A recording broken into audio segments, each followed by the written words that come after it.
Lorsque quelqu'un veut grandir en esprit, il aime les choses de l'esprit, les bonnes choses qui viennent de Dieu, parce que Dieu est esprit. Lorsque quelqu'un veut être charnel, veut s'attacher aux choses de la chair, les choses de la chair, ce sont les mauvaises choses qui plaisent à ce corps ici. Alors son âme sera attaché aux choses de la chair. Et on va l'appeler un homme charnel. Et la prière véritable, c'est celle où nous demandons la volonté de Dieu. Que ta volonté soit faite sur la terre comme au ciel. Ça veut dire les pensées qui sont dans mon esprit puissent se répercuter sur mon corps. Et si tout le monde qui me voit, il voit le temple de Dieu. Le Seigneur habite en moi. Déjà l'apôtre Paul explique. Quand vous lisez Colossiens chapitre 3 verset 1 à 4.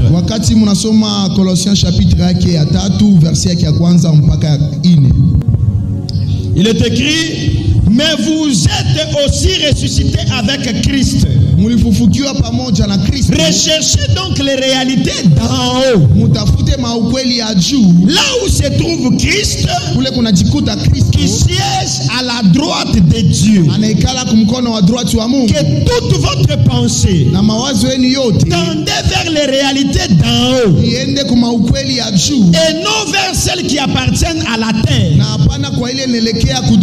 Car vous êtes morts et votre vie est cachée avec Christ en Dieu.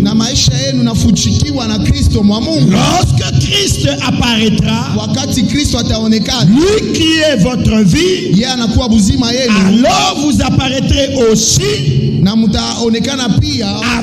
lui dans la gloire. Acclame, je vais te parler. Comment comprendre ces paroles? C'est de là que nous disons que les pensées qui sont en nous doivent être attachées aux pensées qui viennent de Dieu. Les pensées d'en haut, les pensées du ciel. Et la Bible dit, vous ne devez pas vous attacher aux réalités de la terre. Vous êtes détachés des choses de la terre. Maintenant, vous êtes attachés aux réalités spirituelles. Alors, dans tout ce que vous faites, vous devez le faire en conformité avec ce qui est d'en haut. Et lorsque Christ, votre vie apparaîtra, vous apparaîtrez avec lui. Lorsqu'on parle de l'enlèvement, beaucoup de gens s'imaginent comment nous verrons Jésus. Quand vous pensez de manière collective, c'est là que vous tombez dans des hérésies, dans des erreurs. Le salut a plutôt un aspect beaucoup plus individuel. Christ paraîtra. C'est une course qui se passe en moi. Mes pensées doivent tendre vers les réalités d'en haut, jusqu'à ce que je verrai Jésus. Pas nous verrons, non, jusqu'à ce que je le verrai. À chaque fois que toutes mes pensées se tournent vers lui, il transforme mes pensées, il transforme mon cœur. Je deviens citoyen du ciel. Et quand il apparaît pleinement en moi, et je le vois comme il est, et je vis avec lui dans la gloire, jusqu'à ce que je ne connaîtrai pas la mort. Arrête de dire quand Jésus viendra, nous les verrons. Non, non, non, cherche à ce que Jésus puisse apparaître là dans le ciel, sous tes yeux. Question. Jésus est où? Un païen païen dira Jésus est au ciel. Un chrétien dira Jésus est au ciel. Le ciel, c'est la réalité d'en haut. Mon cœur appartient maintenant à Dieu. Dans mon cœur, il ne se passe que les choses du ciel. Plus mes pensées se tournent vers le ciel, plus ma vie commence à être transformée par les réalités du ciel. C'est comme ça les gens qui disent Jésus est au ciel, ils ont peur que Jésus puisse retourner. Pourquoi? Parce qu'il n'est pas prêt.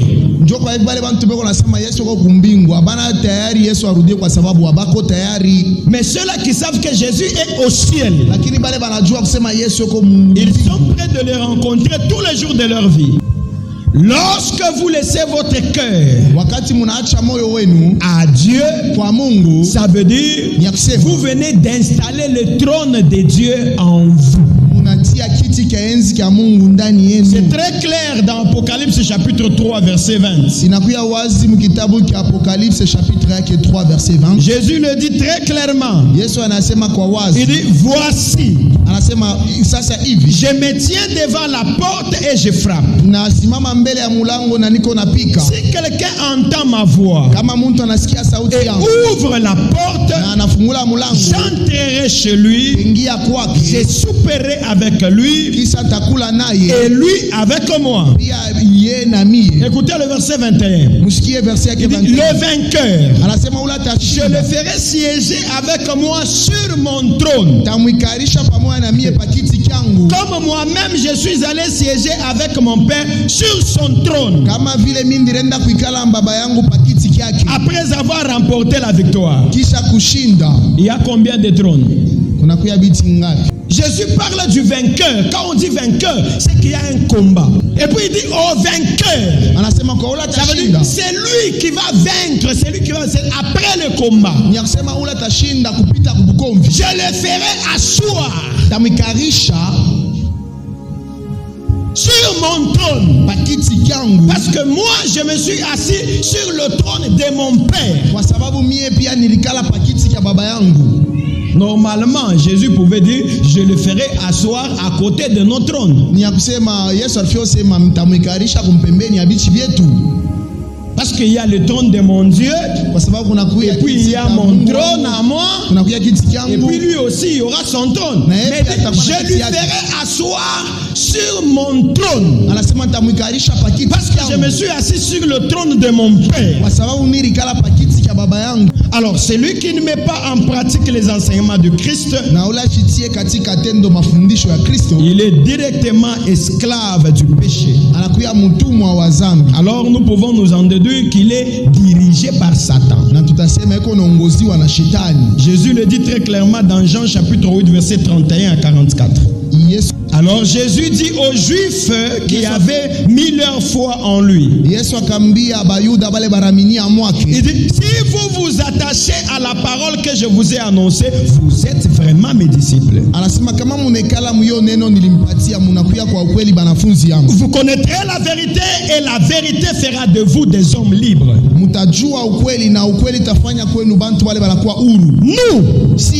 lui répondit-il, nous sommes la postérité d'Abraham. Nous n'avons jamais été esclaves de personne. Comment peux-tu dire vous serez des hommes libres? Vraiment, je vous l'assure, leur répondit Jésus, tout homme qui commet le péché est esclave du péché. Or, un esclave ne fait pas partie de la famille. Un fils, lui, il en fait toujours partie. Si donc c'est le fils qui vous donne la liberté, alors vous serez vraiment libre. Je sais que vous êtes les descendants d'Abraham, mais pourtant vous cherchez à me faire mourir. Parce que ma parole ne trouve aucun accès dans vos cœurs. Moi, je parle de ce que j'ai vu chez mon père. Quant à vous, vous faites ce que vous avez appris de votre père. Notre père à nous, répondit-il, c'est Abraham. Eh bien, répliqua Jésus, si vous étiez vraiment les enfants d'Abraham, vous agirez comme lui. Au lieu de cela, vous cherchez à me faire mourir. Pourquoi?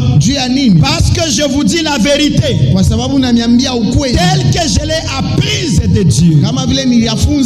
Jamais Abraham n'a agi comme vous. Vous agissez exactement comme votre père à vous. Mais, répondit-il, nous ne sommes pas des enfants illégitimes.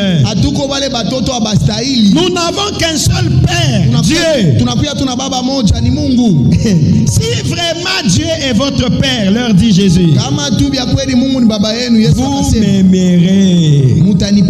Car c'est de Dieu que je proviens. C'est de Dieu que je suis venu.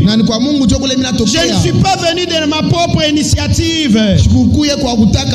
C'est lui qui m'a envoyé. Pourquoi ne comprenez-vous pas ce que je vous dis? Parce que vous êtes incapables de recevoir mes paroles. Votre père, c'est le diable. Et vous voulez conformer à ses désirs. Depuis le commencement, c'est un meurtrier. Il ne se tient pas dans la vérité. Parce qu'il n'y a pas de vérité en lui. Lorsqu'il ment, il parle de son propre fond. Puisqu'il est menteur et le père du mensonge. Le trône de Dieu, c'est celui qui doit être élevé au-dessus de toutes choses. Un citoyen du ciel, comme Paul dit, vous êtes ambassadeur de Christ. Lorsque vous vivez, les gens voient les enfants de Dieu par vous. Jésus est en train de parler. Il dit aux Juifs qui avaient cru en lui, et vous connaîtrez la vérité et la vérité vous affranchira. Les Juifs disent non, nous n'avons jamais été esclaves de personne. Nous sommes les fils d'Abraham. Jésus dit, si vous étiez les fils d'Abraham, vous auriez les pensées d'Abraham. Abraham n'a jamais eu les pensées meurtrières. Mais vous voulez me tuer parce que je vous dis la vérité qui vient du Père. Alors si vous ouvrez vos cœurs vers moi, cette vérité entre en vous. Elle va régner en vous, elle va vous libérer du péché. Alors nous en déduisons en disant que le trône de Satan habite dans le cœur de celui qui ne reçoit pas la vérité de Christ. Jésus est venu renverser le trône de Satan en nous. Il dit les pensées de l'homme sont toujours mauvaises. Il dit c'est de l'abondance du cœur que la bouche parle. C'est comme ça qu'il dit ce n'est pas ce qui entre dans l'homme qui suit l'homme, mais c'est plutôt ce qui sort de l'homme. Les pensées de l'homme ont été corrompues depuis le jardin d'Éden. Lorsqu'il a laissé la place à Satan de régner en lui, l'homme a amené la mort et cela a infecté l'humanité. Ceux qui marchaient avec Dieu pouvaient vivre jusqu'à 962 ans.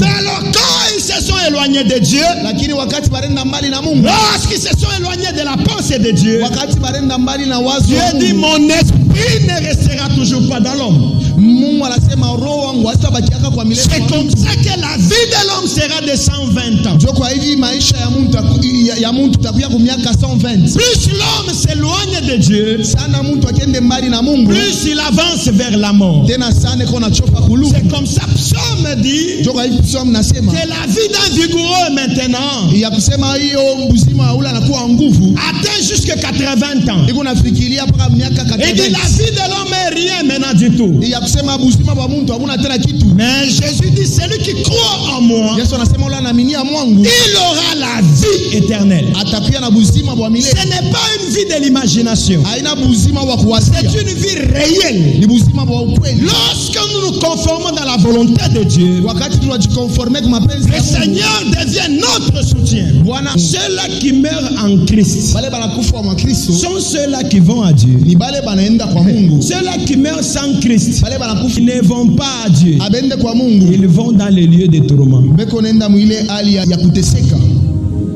Le trône de Satan, Kiti cha shetani c'est lorsque tes pensées se tournent vers Satan maintenant. ni wakati mawazo yako yanamwangalia paka shetani, Et tu n'as plus la vie de Dieu. na uko tena na buzima bwa Mungu, Tu as la vie de Satan qui amène la mort. unakuwa na buzima bwa shetani bule bukunaleta lufu. 1 Jean chapitre 2 verset 15 à 19. Kitabu cha Yohano wa kwanza chapitre yake 2, La Bible dit, Biblia inasema n'aimez pas le monde, mshipende dunia ni rien de ce qui fait partie de ce monde. wala kwa bile binakuwa kudunia. Si quelqu'un aime le monde, Kama mtu anapenda dunia, l'amour du Père n'est pas en lui. mapendo ya baba haiko mwake. En effet, Kwa hivi tout ce qui fait partie du monde, yote ile nakuya mdunia, les mauvais désirs nakuya makonvoitise qui vient de l'homme charnel, ile natoka kwa mtu wa kimwili, la soif de posséder, ile hali ya kuya paka ce qui attire les regards, ile kuna kokota et kuangalia l'orgueil qu'inspire les biens matériels. na kiburi pia bintu vya kimwili, Tout cela ne vient pas du Père, yote hivi abitoke kwa baba, mais du monde. lakini kudunia. Or, le monde passe Na dunia kunapita et tous ses attraits passent avec lui. na hiyo makutaka yake kunapita, Mais celui qui accomplit la volonté de Dieu kunatimiza mapenzi ya Mungu demeure éternellement. anabakia kwa milele. Mes enfants, Batoto yangu, c'est là la dernière heure. inakuya muda wa mwisho. Vous avez appris qu'un antichrist doit venir. Murielewa, murifunda kusema antikristo kuna kuja, Or, dès à présent, beaucoup d'antichrists sont là. na kwa hivi ba antikristo mingi banesha kuwa. Voilà pourquoi nous savons que nous sommes entrés dans la dernière heure. Ndio kwa hivi tunajua kusema tunaingia muda ya mwisho. Ces adversaires de Christ Aba ba adversaire ya Kristo sont sortis de chez nous. banatoka ndani yetu, Mais en réalité, ils n'étaient pas des nôtres. lakini kwa ukweli abakukuye Car bakwetu, s'ils avaient été des nôtres, kwa sababu kama balikuya bakwetu ils seraient restés avec nous. balifia kubakia pamoja Mais ils nasi, nous ont quittés lakini balitutoka pour qu'il soit parfaitement clair kwa sababu wakuye kwa wazi que tous ne sont pas de nôtres. ya kusema bote haiko bakwetu. Souvent, les gens utilisent cette parole quand ils veulent parler de celui qui a quitté l'église. Sana bantu banatumikisha hiyo msemo kama banafio sema kwa ule anatoka kanisa, Pour dire, il n'était pas de nôtres.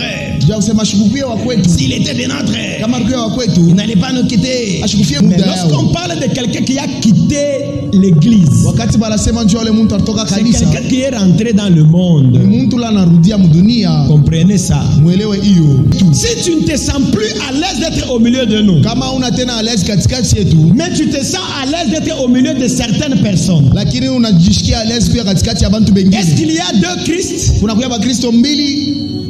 Jésus dans sa gloire s'adresse à une église. Yesu mtukufu yake kunasema njoo kanisa Il moja. dit, là où tu es, Sasa pale unakuwa il parle à qui? À Anasema une église. kwa kanisa moja. Amen. Amen. Quand on dit église, ça vient du mot ecclésia qui signifie ensemble. Un groupe de gens appelés hors de c'est un groupe. Il dit, là où tu es, Nasema pale wiko là il y a le trône de Satan. banakuya kiti cha shetani. C'est où? Quand on dit trône, ça veut dire quoi? Wakati wanasema kiti ni C'est kusema ni un roi. ya kusema ni mfalme moya. C'est lui qui dirige. Yeye. Alors, lorsque Satan règne à mettre dans les cœurs des gens, Wakati shetani anatawala kama mwalimu mioyo ya bantu, Il n'y a que de mauvaises choses, vrai ou faux? C'est ce que Jésus dit à Jean. Il va dire à l'ange de l'église de Perga. Quand on dit l'ange de l'église, assez souvent les gens parlent toujours, l'ange de l'église c'est le pasteur. On peut dire ça. Pas vraiment. Je vais vous aider. L'ange de l'église, c'est l'esprit qui dirige l'église. C'est le message qui est envoyé dans cette église. Et les gens qui sont là écoutent ce message. C'est un message qui leur est envoyé. Sûrement, Dieu choisit quelqu'un pour passer par eux. Je voudrais que vous puissiez comprendre que c'est l'esprit qui dirige cette église, qui amène cette église à écouter Dieu. Nous avons dit que Dieu a mis son esprit dans l'homme pour que l'homme communique avec lui. Ça veut dire chacun de nous doit être comme l'ange de l'église. Il entend ce que Dieu dit, il les met en pratique. Comme ça que Dieu envoie son ange et il nous donne ce message. Et toi et moi, nous recevons la volonté de Dieu. Imaginez-vous si nous n'avons pas un cœur attaché à Dieu. C'est que nous avons un cœur attaché au diable. Dieu voit ceux qui ont des cœurs attachés à lui. Et il les appelle son église. Il voit aussi ceux qui n'ont pas leur cœur attaché à lui. Il dit que ceux-là ont amené le trône de Satan, comme je veux dire. Ils sont dirigés par Satan. C'est Satan qui règne dans leur cœur. Ils sont en plus grand nombre. C'est pourquoi leurs œuvres sont méchantes. Ils tuent même Antipas, mon témoin fidèle. Ils sont des faux prophètes qui les dirigent. Ils sont des fausses prophétesses qui les dirigent. Ils combattent la vérité. Et ici Jésus le dit, je vais les détruire par l'épée de ma bouche. Comment il va les combattre et les détruire par l'épée de sa bouche? C'est la parole de la vérité qui est lancée. Jésus ne nous demande pas de fuir le trône de Satan, mais il nous demande d'en rester fidèle à sa parole et d'attendre à ce que lui-même puisse détruire par l'épée de sa bouche. Comment est-ce que Jésus détruit le trône de Satan? Lorsqu'il parle et que sa volonté vient en nous, et lorsqu'il commence à régner en nous, Satan n'a plus de place dans nos cœurs. Et lorsque Satan n'a plus de place dans nos cœurs, nous devenons unis et ensemble. Et nous vivons dans le royaume de Dieu. J'ai fini. Qu'est-ce qu'on appelle le royaume de Dieu? Le royaume de Dieu, c'est là où Dieu règne. Les gens, c'est ça le royaume. C'est ça, non? Comment différencier le royaume de Dieu et le royaume de Satan? Les choses que leur maître les dirige sortent d'eux. Je vais vous faire rire. Je vois certaines personnes dire: ah non, moi je ne peux pas. Il y a une église là, il y a des, je sais pas, il y a de ceci, il y a de cela. Non, c'est pourquoi moi j'ai fui. Tu fuis pour aller où?